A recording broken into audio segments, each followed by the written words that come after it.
Alison.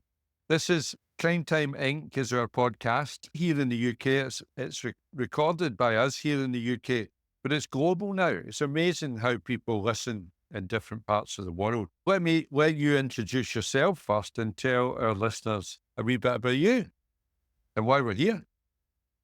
Thank you, Simon. And I'd like to thank Leap Scotland for having me along today. More than welcome. Thank you. My name is Alison Myrsden, as you said, Simon. I am a global medical cannabis and drug law reform activist for every drug, and I have been for a number of years. And I've been battling multiple sclerosis since I was a young child. I was diagnosed at age 28 with primary progressive MS, back to the age of under 10 years old. So I knew that I'd been dealing with it all through my teen years. That led me to where I am today. Thank you for asking. Where are you today? Where in the world are you? I know you're in Canada, but it's a big country. Whereabouts are you in Canada? I'm in Burlington, Ontario. Are you aware of LEAP Canada? Because I'm not. I know there's a LEAP USA, but I'm not sure if there's LEAP, the Law Enforcement Action Partnership in Canada. No, not that I know of, Simon. Are you aware of LEAP, what we do? Yes. Okay, because we're just an offshoot of that in the UK here. There's a LEAP Europe now, Australia, Scandinavia. We're all over the world. So just for our listeners to let them know that LEAP is a Law Enforcement Action Partnership, and it's made up of people like me, not just ex-cops, but ex-enforcement of all kinds, the health profession, lawyers, judges. Present day officers as well, Simon. Yeah. And the three things that we all strive for, Alison, I'm not sure how this aligns with your values, but we'll find out, is that the drugs war is not only a disaster and it's failed, but I believe it's the cause of most of our ills as far as the illicit drugs market is concerned. We need to decriminalize the people involved in the supply lines and users right across the board for all of these so-called illicit drugs. Secondly, there's no point in doing that if we don't regulate that marketplace and take control of the marketplace away from criminals, where we've given it to them just now. And for 53 years, we've given them that marketplace to profit from. And the third part of that is that we've put in place stepping stones and part of the regulation to help people make life choices and make other choices that have maybe been forced into that illicit marketplace through their circumstances.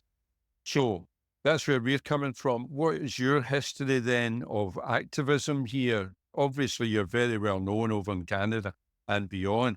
How did you get started in that, Alison? Well, thank you for asking, Simon. I was a corrections officer when I was younger, and I was also battling my health. And I knew that my health condition, being multiple sclerosis, was a little more difficult than some to deal with.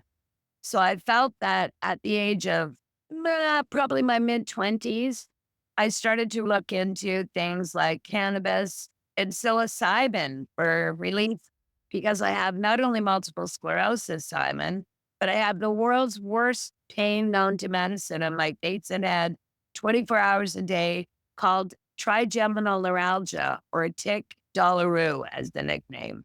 It's also nicknamed the suicide disease. So I knew I had work to do, boy. Been suffering since you were 12, but not diagnosed until you were 28. That includes all the symptoms you're telling me about, the pain and all the rest of it. Pain relief is pain relief, but it has all its own problems if we do it pharmaceutically, if we're using chemicals. My daughter had cystic fibrosis, Alison, and latterly it's the drugs that do more harm than anything else. And it's a very, very difficult balance to strike. We know that with all the cancers. The treatment can be more profound than the illness itself sometimes. So is that the road you were going, having to use more and more prescribed drugs? Yes, Simon, I got to the point where when I went out to the media in Canada, I was consuming just before that 32 pills a day and 2,000 milligrams of morphine a day. Doctor prescribed heroin and cocaine as well. And I figured at that point, my fight for cannabis seemed benign. And also, again, psilocybin, came across my path a number of times. I wasn't a corrections officer at this time, but I ended up trying psilocybin. And I realized then that that was less harmful than cannabis.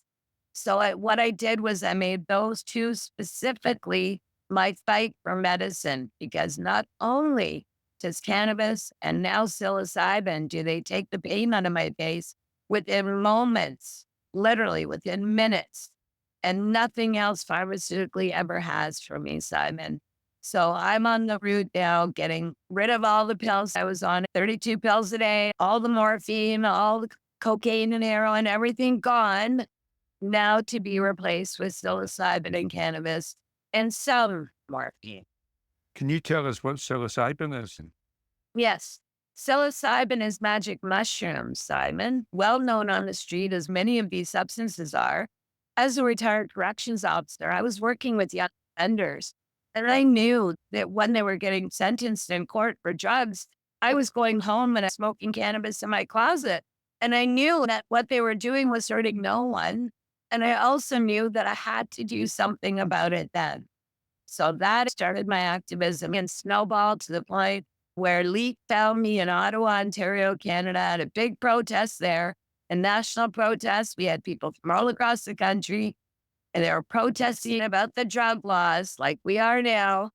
And then Jack Cole from LEAP United States, one of the 4 founding members, asked me to join LEAP that day. He heard me speaking on the microphone as my voice went booming down the streets of Ottawa.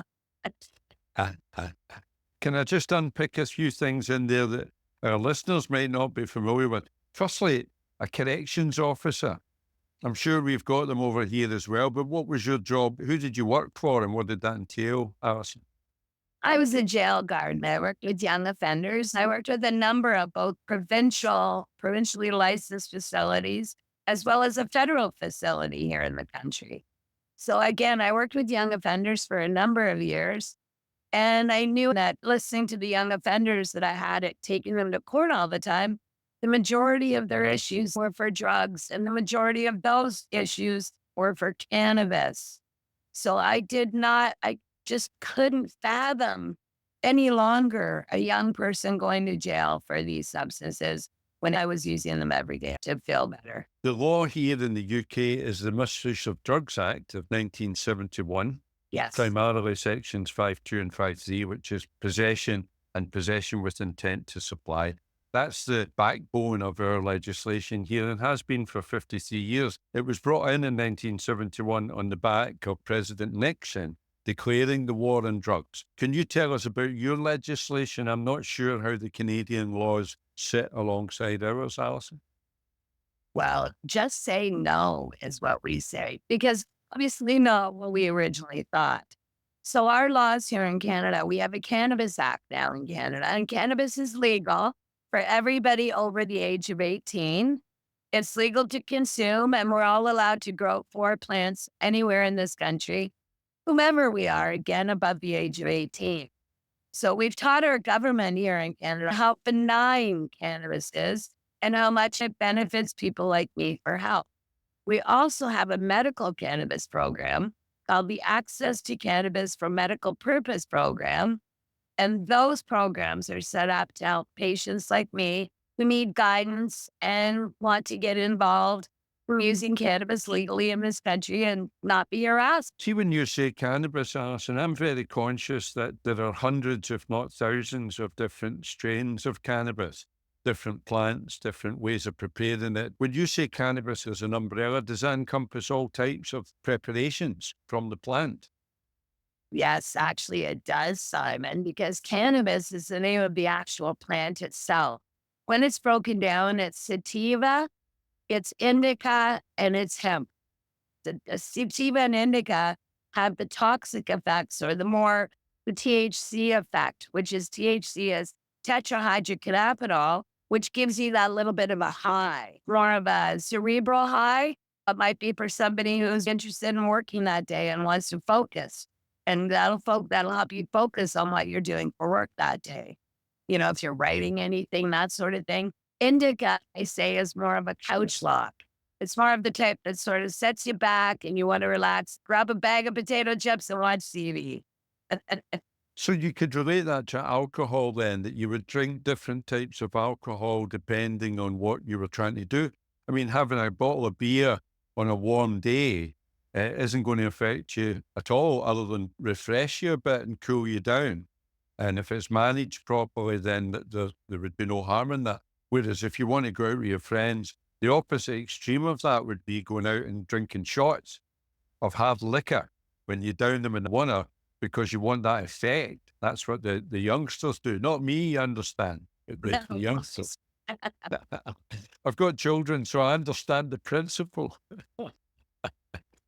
Simon, the whole thing is we educated the liberal governments before they got into power. We approached them as activists to teach our government that cannabis did have all these wonderful attributes and everything that we have now because of it. So now again, we have a medical program in Canada. Cannabis is legal for everybody above the age of 18. There's been big changes, and the world is watching Canada to see exactly what happens.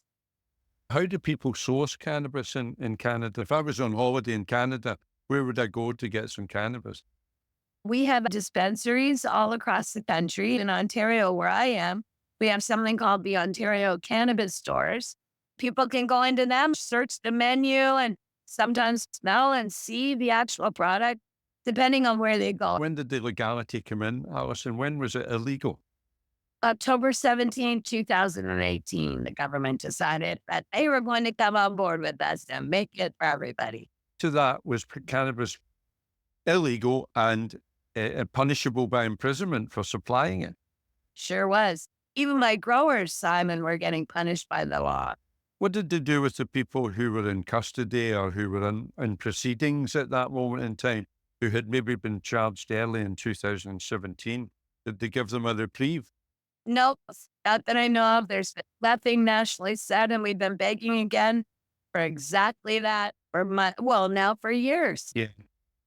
Okay, so where do you buy it? Is it in a shop? Is it a chemist? Or is it a licensed outlet? What does the shop look like, Alison? Is it a cannabis shop? Does it sell anything else or just cannabis? They sell every derivative of cannabis that you can think of, from food, edibles, candies, chocolate.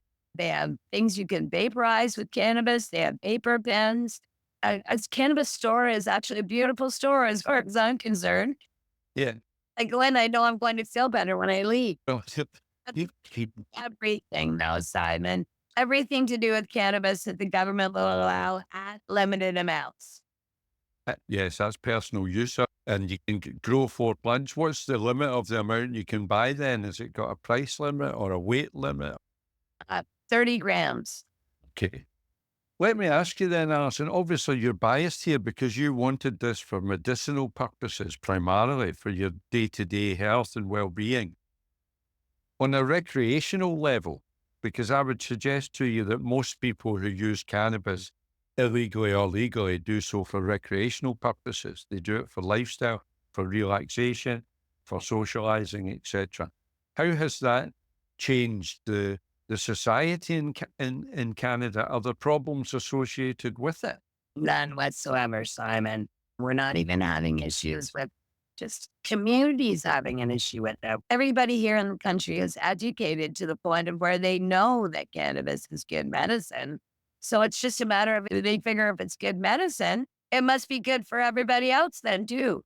And that's exactly what we taught the government when they did legalize it. You buy it from a government licensed outlet. Anybody could apply for a license under those conditions, just like we do with alcohol, we do with public houses and whatnot. Normally, Canadians don't need a license to buy cannabis at all. It's only medical patients who do because we have different limits. Maybe people who help us grow, and we might need 4 or 5 times as much as the average recreational smoker would use, so. I was meaning the seller, the retail outlet where you go to buy it. They need a license? Yes, actually definitely have to be licensed. Those that are not licensed in Canada are feeling the pinch. Let me ask you a facetious question here, Alison. We've got a lot of riots going on here in the UK just now, right? We're right in the middle of it. Yes. People protesting about immigration. It's the same issue that causes these problems just now all over the world because of people moving, because of wars and whatnot. And I was thinking just today when I was looking at something on the television, if we gave them all a joint or a biscuit, or a cookie or a bit Yes. of cake with a bit of hash in it. You think that might go towards solving a lot of these problems? Solve the world's problems in a heartbeat. If it over chilled out and wonder why they're there at all. Even crowd trouble at football matches and things like that. That's what I was thinking. Recently, there was an article in Canada about a football match in your area. It was all about cannabis and how much more calm people were. And the police used to say that you never went to the accident emergency room at the hospital on a Friday night and found a lot of people stoned. They were all drunk. But you never found any stoners there. They were all at home, chilled out, quite happy. Let's go back a wee bit then, because this is fascinating how you educated your government. The Conservative government we've had for the last 14 years just wouldn't listen at all. You expect that to some degree of a right-wing government because they like to portray themselves as being hard on law and order and all these things. The criminals are running the whole thing and it's become a free enterprise of criminality. But now we've got a Labour government in the last month or so, and it turns out that they're just of the same mind not to listen at all. How did you get the attention of your government? Because it's common sense now. There's people listening thinking, if this is so simple, why are we not at least trying it? At least rolling out some kind of experiment, some kind of pilot to see if what we're seeing in Canada can be replicated elsewhere. What we did was literally kept at it. I think 20 years ago, people called me a one-trick pony in the media. And I kept trying to tell them that I was, but a lot of the activists in Canada are just like me, Simon. And they literally, if it weren't for them, we would not have this where it is today, cannabis in this country. So these people were beside us all the way. Every single one of us who spoke out, did interviews around the world and across the country regarding cannabis in Canada. We tried to teach the government every single thing, good, bad, and ugly that they could think of, and then let the country decide. Okay, so following on from that, then, you've now got this legality of cannabis and you've got a foot in the door. What about hallucinogens? You referred to hallucinogens, i.e., magic mushrooms, you called it. That's wild growing mushrooms in the wild. Yes. What are the government saying about opioids and other recreational drugs? Opioids is a huge problem across Canada and in many places. It's a definite problem. What I am trying to do as an activist is introduce something like psilocybin, which is far less harmful and far less addictive. I'm for legalization of every single drug out there.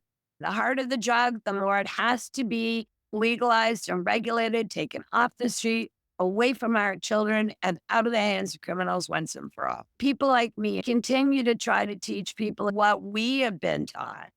It's a perpetual snowball. And that's why cannabis was legalized in Canada because of everybody, not just because of me. We had everybody beside us to the government. My colleague here on Crime Time Inc., Tom Wood, recently said in a podcast we were talking about a woman, Violet van der Elsk, who campaigned for years to have the death penalty repealed in the UK because she believed it was against everything, capital punishment. It's a great story and she's a wonderful person. Tom said at the end that there's a lesson for us at LEAP and anyone else trying to affect change. You just got to keep going, and keep on going. And that's the same with anything that we've changed. The laws on homosexuality, the laws on all sorts of things over the years that the government, slavery, that the government now apologise for. And someday they'll apologise for the war on drugs as well. That's for sure. The war on drugs is a war on people. I would like to pick your brains while I've got you here, because something that Tom, my colleague, and his view on the cannabis issue is that there are different strains of cannabis. People are always making better, stronger, more hallucinogen, whatever you want to say, the THC content. And he thinks that we're stoking up problems with cannabis for the future with people's mental health. What's your thoughts on that? I have a different take on things, Simon. Mental health issues are already set in your system. You're dealing with it no matter who you are. The moment you pick up cannabis, it's usually to try and chase those demons away. And what happens is people get, again, so used to trying to get cannabis to chase the demons that they end up having a problem with it. And their mental health comes to the surface. That's the only reason, because it's brought to the surface. So it's usually young people in between the ages of late teens to mid 20s that have problems with their mental health because they're searching for answers already. I mean, there's no correlation between the use of cannabis for mental health other than they're searching for relief, I guarantee you. And one of the benefits of regulation, as I see it, is that if we allow people to use cannabis in certain quantities and buy it from outlets, then we know who they are. We know Yes. what they're smoking. We know that it's safe or using, not just smoking, but vaping or whatever it might be. We've got control of this thing. And if there are mental health issues or other health issues, there's a chance of some intervention. Whereas just now we send them onto the street to buy it from strangers. That's so true. Again, Simon, regulation and control is the answer. We do not want the streets in control. And right now they have control. As long as they have these substances in their hands, they can open up their code if there's no cannabis available and say to the child, what about heroin, cocaine, and methamphetamine? Why don't you try some of those? They're free today. What you're advocating for is those other drugs you mentioned, which we're also going to decriminalize, hopefully. We would make them available through different outlets, maybe your doctor or your pharmacy or somewhere like that. It's up to those in power to take that control and do the right thing. So we know certain substances do not have a good outcome, no matter what the ending is. The harder and more deadly the substance, the more it needs control and regulation. And not criminalized, because that has the opposite effect. Can I just say, Simon, drugs are a health issue and do not belong in a court of law. Yeah, 100. Let me ask you this, Alison, that before somebody told me once that gambling was illegal here it was illegal in the States as well. In fact, we could talk about prohibition in the States because that's the model that we use all the time. But Yeah. gambling was illegal until 1959 here in the UK. And when it became legal, all the gangsters and all the bookies and all the bookies runners, they all became business people overnight. Is that what happened when you legalized cannabis? Was it all the suppliers and dealers and pushers? Did they all become legitimate business people? Some of the original people, it was a shame, like the Prince of Pot, Mark Emery, were actually made an example of. So those people, Mark and Jody, I feel that their lives were completely turned upside down because of this. But other people, yes, did benefit, but that included government officials and chiefs of police in our area that people were not too happy about when they did join those dispensaries, et cetera, that were making money because they were spending all those years before that arresting us and throwing us in jail. Because I think that's what will change here, that there's a business opportunity here for big business, because we're talking a global supply for starters as other countries come on board. We're talking about another license industry, really, like alcohol or whatever, that people want. Capitalism will make sure that there's plenty. Is there much taxation involved in Canada on cannabis products? It rounds out to about 8% total. And who's growing it now? Is it government bodies that are growing it now and feeding the supply line? No, they had tried for the longest time when we were the original patients in 2000 and 2004. They had started to grow in the place called Flin Flon, Manitoba in Canada, and they'd grown it in a mine underground. And we Wow. were like, no, first of all, the radiation again that was in the mine before that and the things they were actually mining was not something that I was interested in my cannabis plants soaking up. Yeah. So we ended up teaching the government that it had to be grown outdoor. And now again, we've made it so that everybody in Canada can grow it and it's not an issue really. So in 2004 in Canada, cannabis was still illegal, but you had it for health purposes. You could source medicinal cannabis. Is that correct? We started the medical cannabis program started in 2001 with a lawsuit that myself and my first lawyer, Professor Alan Young, started. Right. And I brought in 7 or 8 other patients to teach the government of Canada and the world that it wasn't just about multiple sclerosis in Canada, cannabis, but it was also about mental health, for example, Yes. Crohn's disease, back pain, scoliosis, epilepsy, Epilepsy, yeah. major diseases that were well known and some that were not well known. That puts us on a kind of timeline here then, Alison, because, and I didn't know this, but we have just started that going down. In fact, medicinal cannabis was, I think it's been now a thing here in the UK for 4 or 5 years. I might be wrong there. It might be a bit longer. But only now, our GPs aren't keen on it. They've not been educated. They don't know much about it. But I know that my son-in-law gets a supply for his condition and he's allowed to travel. He's just come back from the continent and he gets paperwork to allow him to fly and Yes. have his medicinal product with him. So we're going down that road of medicinal cannabis because we've realized the benefits to some degree, not throughout society by any stretch. This will be news to a lot of people that listen to this, I would imagine. But we're going down the same road that you went down in 2001. It's okay though, Simon, because it takes time. And all we need now that people are speaking out in Scotland and elsewhere around the UK, is all of these people again are speaking out on behalf of cannabis, not just as medicine though, Simon, but actually like Canada, just to fully legalize and regulate the substance, period. Germany's just come on board in the last 3 or 4 months as well. The legislation's been passed. And these are places and governments that we would have thought would be at the end of the queue. You can go to Malta, lots of places across Europe and beyond. And what about 18, 19 states in the US where you can legally buy more than that now? So this isn't a case of if, it's a case of when we catch up with the real world, isn't it? Yes. The longer we speak out, Simon, your podcasting is a wonderful thing because of that. It's letting people know around the world that we are all in one movement. We are from the same tribe, my friends. Is smoking still the most common way to consume cannabis? I believe so. Smoking is the fastest route of administration for medicine, but for the young people, they're more into vaporizing. So I don't think smoking's the main route as well anymore. Okay. Because I was thinking of the health issues involved with it. Smoking's a dying thing now as well, isn't it? We're eradicating smoking, which is great, certainly in public places and things like that. But there's other ways to take the cannabis to get the benefits without having to smoke nicotine. Yes, exactly. You mentioned, is it THC is the element in cannabis that gives you the high? And there are different strengths of THC or concentrations of THC in hundreds of different types of cannabis. Yes. So how do you know what you're taking? If you go into a shop, they tell you what the content is. Whereas if you buy it on the street, you could be buying anything at all. You're right. And that's exactly why we buy it at the stores here in Canada.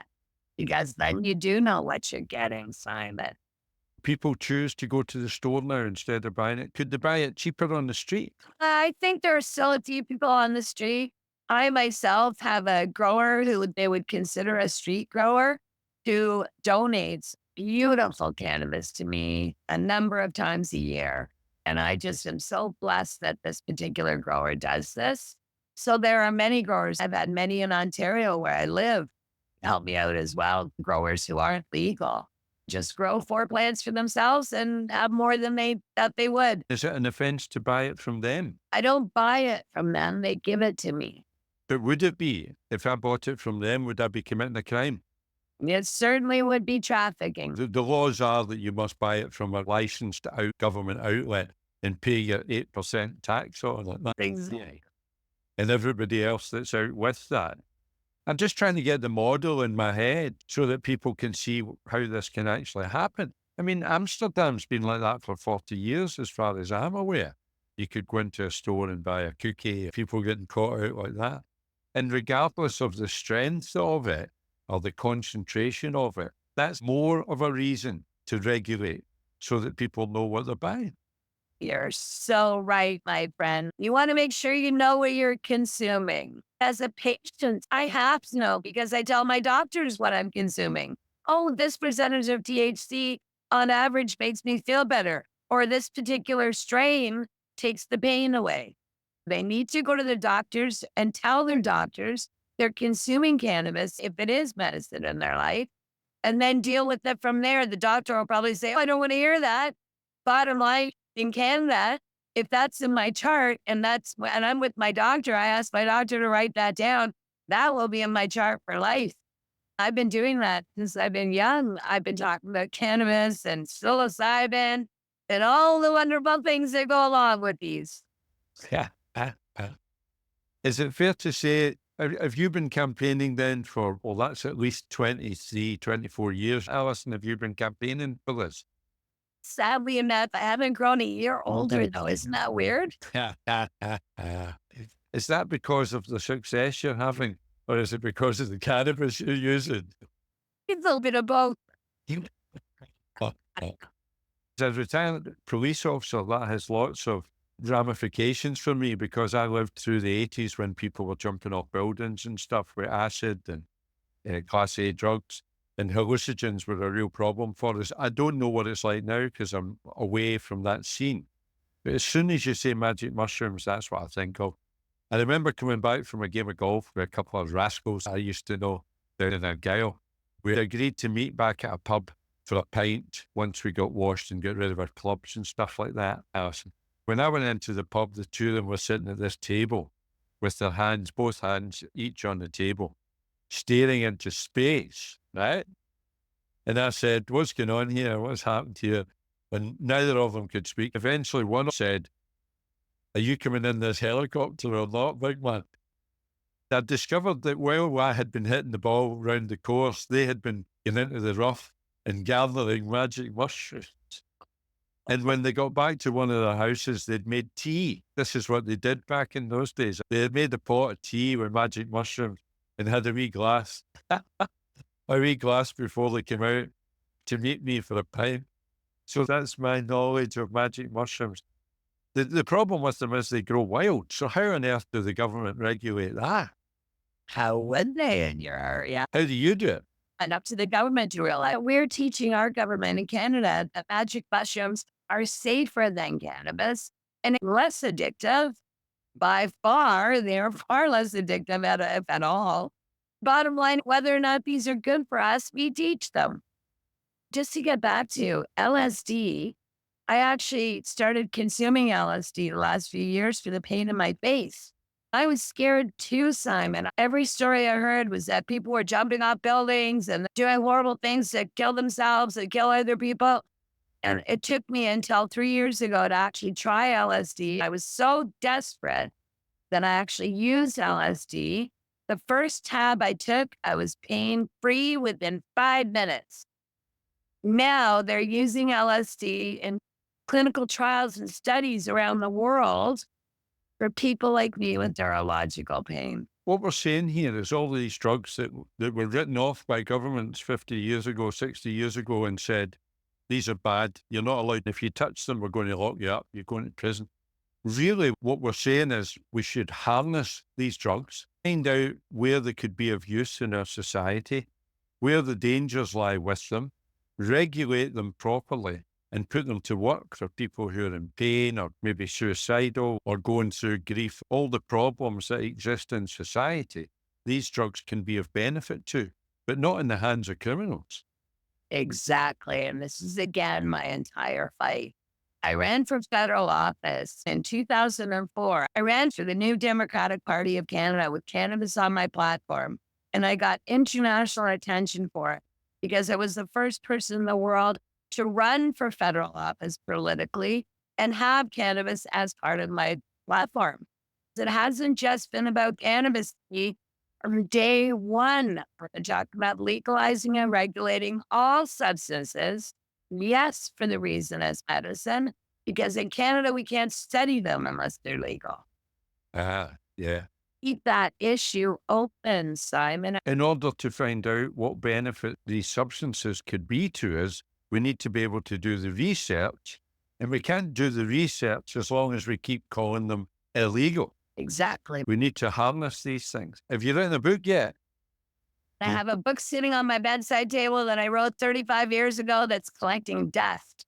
Right. Well, we need a new one to tell us, because you could write the template for campaigners in this field.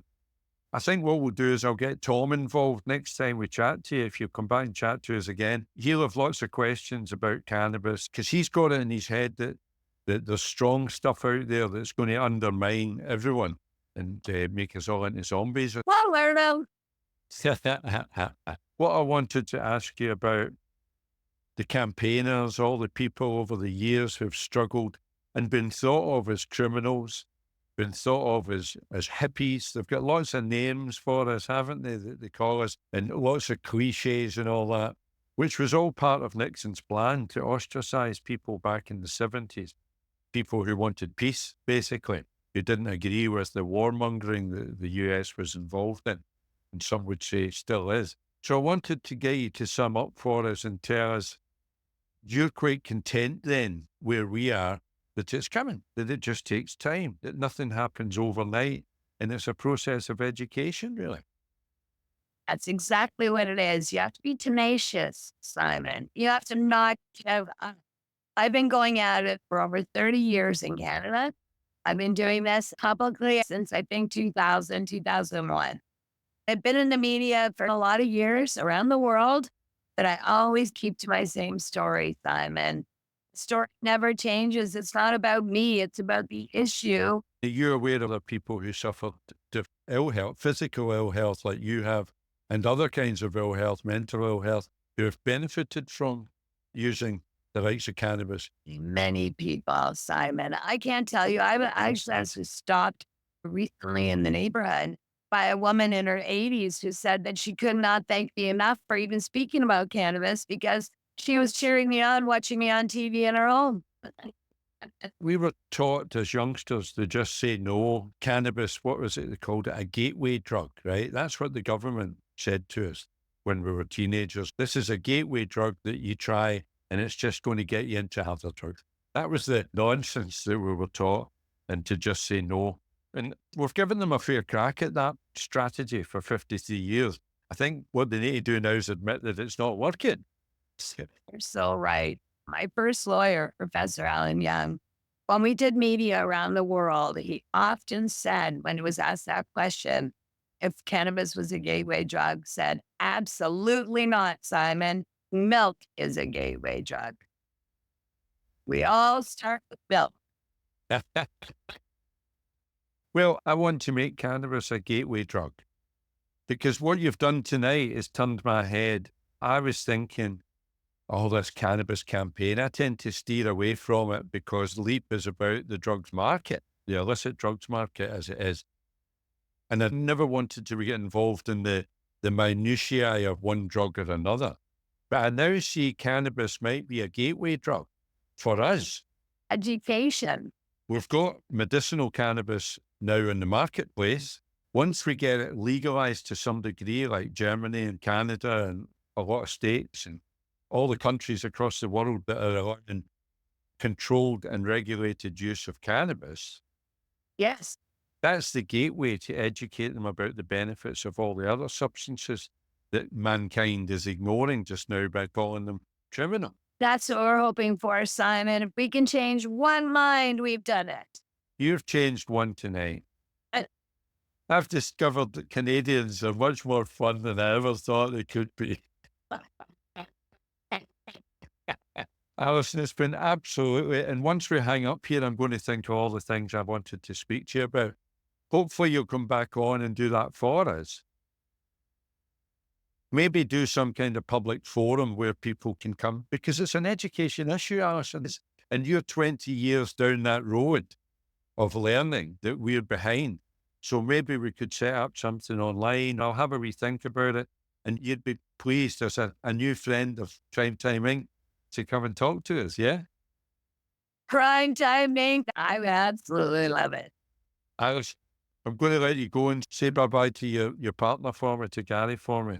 We'll speak again for sure. I adore you, my friend. Have a wonderful day. Lots of love. Bye now.